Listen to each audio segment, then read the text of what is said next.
Għal-ġurnata sħiħa numru ta' ħwienet madwar Malta u Għawdex se jingħaqdu flimkien ban komuni, dak li jiġbru l-flus b'Risq il-Malta Community Chest Fund.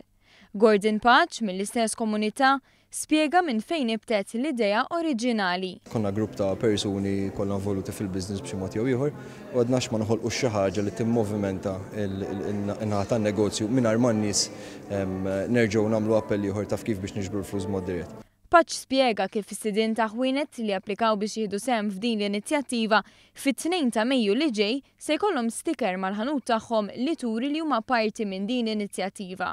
Inizjattiva li se tħallihom liberi għad-deċiżjoni tal-ammont tal-kontribut tagħhom, kif ikkonferma Stephen Xwiereb, il-kap eżekuttiv tal-Valletta Waterfront. Kuntattjajna l-restorants kollha tagħna li jogħġobhom jipparteċipaw f'din l-inizjattiva u ħallejna fil-libertà tagħhom kemm jagħtu kontribut. Il-reazzjoni tagħhom kienet waħda tajba, ġifieri ovvjament huma jixtiequ jagħtu xi ħaġa lura wkoll.